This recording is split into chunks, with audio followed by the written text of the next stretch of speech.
Gents, I just want to pause the episode for a moment to let you know about the Strong Men of Value Academy. You will have heard me refer to it a number of times, and I want to bring more attention to it. So this isn't just a program, it's a life-changing environment and community of men who are focused on personal and professional growth. We're looking at areas of relationships, wealth, and health, things to help you thrive and maximize your life. Imagine having bi-monthly one-on-one coaching sessions with myself, weekly group coaching calls, and an incredible brotherhood of high achievers by your side. Now we're diving into resilience, leadership, and holistic growth to not just succeed in your career, but to thrive in your health and your relationships. Your journey to greatness, it starts here. So join the movement and you can apply for the Strong Men of Value Academy. You can head to themanthatcanproject.com to find out more. You're listening to The Man That Can Project with Lachie Stuart, a global movement created to empower men and open up what's really going through their minds by having real and raw conversations about life's unique challenges and our individual ways of processing it all. Welcome to The Man That Can Project.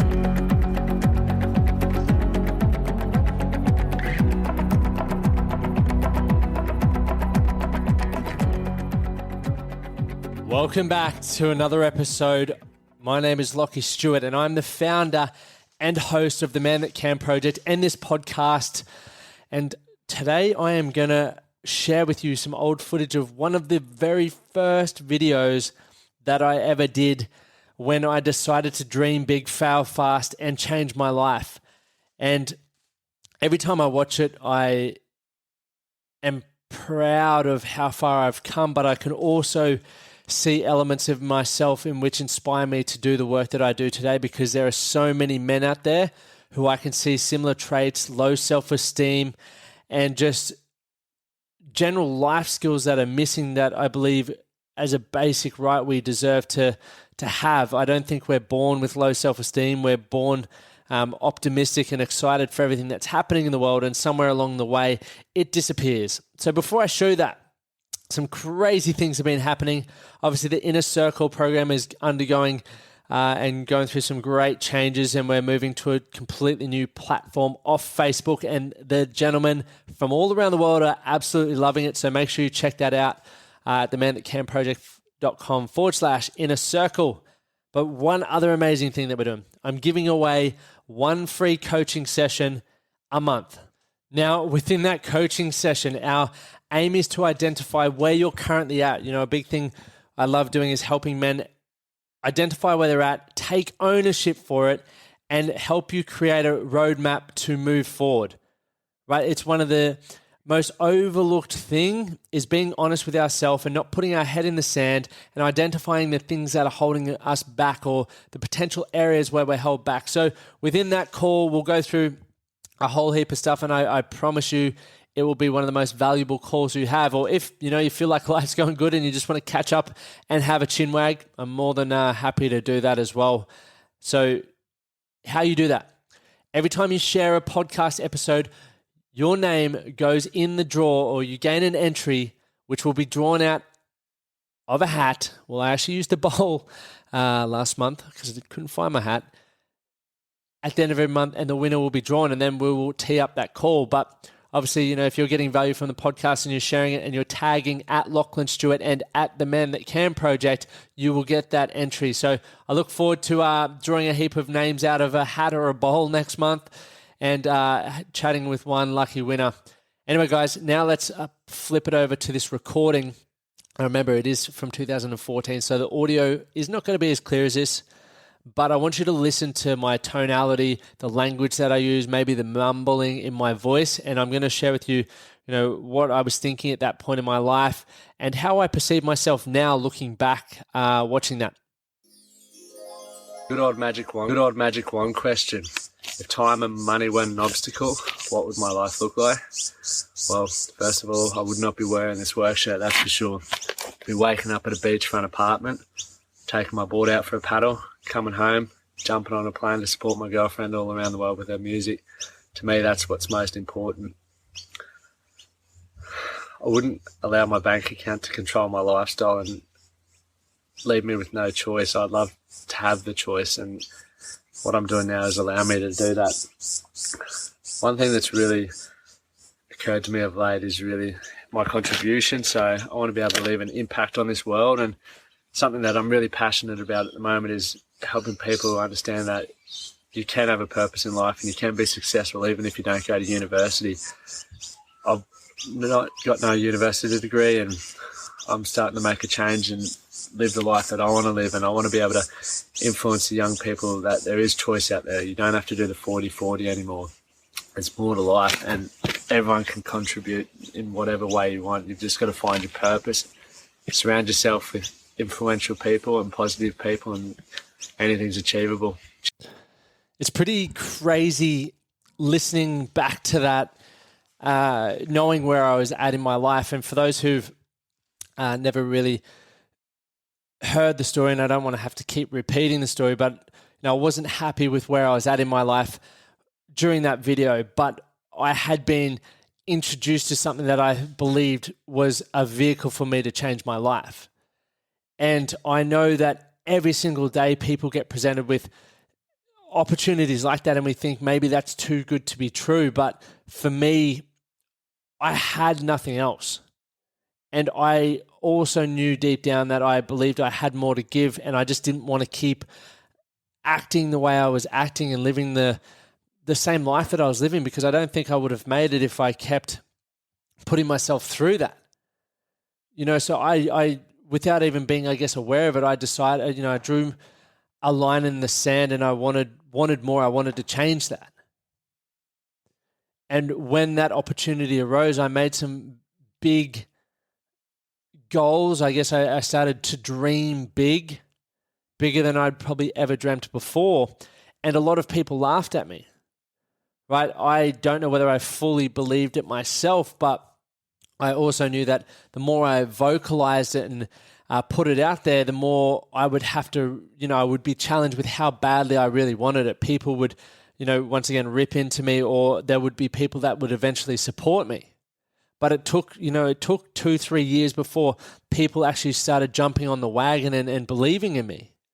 Because up until that point, people had an idea of how I showed up in their world, and that was, completely different to what that guy in that video was saying. When I was saying I wanted to dream big, I wanted to not be limited by money, I wanted to be able to travel the world with my girlfriend, now fiance Amy, and do all these other things. I wanted to be able to show people that there was more to life than potentially how they were currently living. People laughed at that because it wasn't real for me.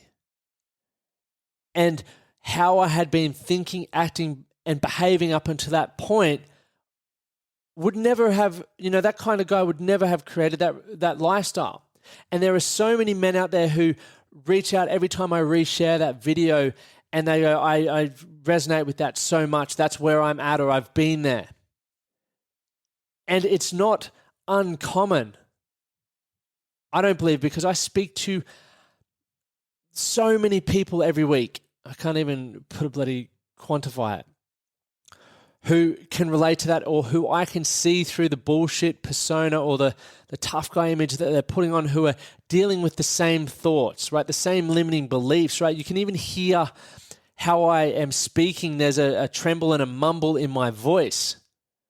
Whether that came from the fact that maybe I didn't believe in what I was saying just yet, but I wanted to verbalize it, or I just had such poor self-esteem and self-confidence that I never articulated myself clearly because I was worried about people pulling me apart or being criticized. And that's no fucking way to live for anyone. That's why the Man That Can exists.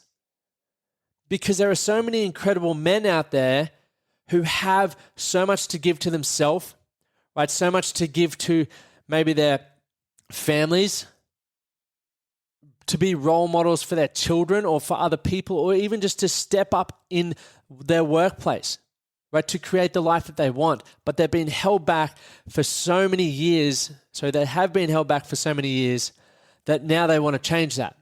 But they just don't know what that first step is going to feel like. They may know what the first step is, just like for me, I didn't know exactly the first step, but I knew I had to do something different to how I was currently doing things, right? And I started to believe, dream big, fail fast, and it'll change my life. If I make enough mistakes, I'm going to find the right answers or the right strategies to create what it is that I want. And I failed a lot. I got criticized a lot. I did a heap of things that, looking back in hindsight, I probably wouldn't do now. But that's all part of the process for where I was at, right? I think about, that guy, and when you're at rock bottom and, you've got two things. You can stay there and play victim, or you can just go, right, this is potentially my lifeline. A lot of people disagree with what it was. And, for those who don't know, it was network marketing for me. A lot of people didn't understand it and didn't see what I saw in it. But sometimes we need to do those things that, only we can see to get the results that we want. No one ever knew what I saw in it and the hunger that I had to change it. And it wasn't necessarily the thing that I was working towards that people believed it was. It was to get away from where I was. So that's where I was at that time. And that video is a great reminder of how far for me that I've come. But it's also a great reminder that there is a ton of blokes out there who are still in that situation, who want more, but maybe don't have the right tools or right people around them to help them get there. And that's where I come in, right? But looking back at that point, right, every time I watch that video, I just look at that version of myself and I can see that there's a lot of work to be done, right? There's so much work to be done, from communication to how I articulate myself with the language that I use, right, to the authority that I stamp when I say those words, the conviction, plus a whole heap of other stuff that I knew I needed to cut back on the drinking, cut back on the drugs, surround myself with people who had the results that I wanted in my life. There were so many things that had to happen. There was a lot of work, and throughout those milestones, when I ticked them off, there was self-doubt, there was limiting beliefs, there was constantly questioning whether I could achieve it and whether I deserved to be hanging around the people that in that point in my life I needed to be hanging around, right? I wanted to earn $1 million. So I knew I needed to hang around people who were earning $1 million. And when I started reaching out to them via social media or going up to them at personal development events, that always crossed my mind, what would they want to hang out with me for, right? It's a normal thing. I knew that, but I also think about how fucking ballsy I was to post a video like that one that I put on my social media. I put everything out there to be criticized, but because I knew that the potential return on going all in on something that I believe would change my life could deliver. And so many of us are being held back because we're worried about the comparison or the judgment and the criticism. But I know, and I'm going to keep saying this, if you can dream big, fail fast, it's going to change your life. Right? Fail fast enough that you can't, the criticism can't keep up with you. It's one thing that's worked so well for me in everything that I've done since 2014. From launching a podcast, creating a business, coaching men, bloody chasing CrossFit goals, getting back into everything else that I do. But it's just even using social media as a platform. Right? There's been skills that have had to be developed, but I had a dream, and I still have a dream of what I want to achieve in the lifestyle that I'm creating for myself, the income, the people that I want in it, how I see myself and the level that I conduct myself the standards that I set myself for. And I'm prepared to fail fast, as emotionally challenging as it will be, and it is, in order to achieve those outcomes and get to where I want to get to. And for those who are listening, your environment matters so much. So much. But some of us aren't prepared to change that. So you really need to think about how badly you want to change your life. Like I said, the example for those who listen to that recording, or for those who've watched the Facebook video or the Instagram video, I was desperate for change. So I was prepared to do whatever it took to achieve that outcome. And you need to ask yourself just how badly you want to change, right? Because you got to own it, right? You got to take responsibility for it. You got to be prepared to put it out to people who maybe don't support you or don't believe in you, until you get to a point where you do have people going, oh, I knew that from the start. Right? And I'm not saying that's why you should do it. That's not why you should be motivated to do it, but it's a bloody good feeling when it happens. That's enough from me, guys. But I hope, I guess sharing my thoughts and feelings and what I experienced during those times. But the one thing I take away from watching that every time is dream big, fail fast, and you'll change your life. Remember, if you got value from this episode, please share it to get an entry into winning a free coaching session with myself. And for everyone else who doesn't want to do that, I'll see you in the free Facebook group, The Man That Can Project. Thanks, guys, and I'll see you on the next episode. Thank you for listening to the Man That Can Project podcast. My name is Lachie Stuart, and I hope you enjoyed this episode and found it helpful. If you did, please take a moment to rate and review the Man That Can Project on your favorite podcast platform. And don't forget to subscribe to stay up to date with our newest episodes. We'll see you again next time.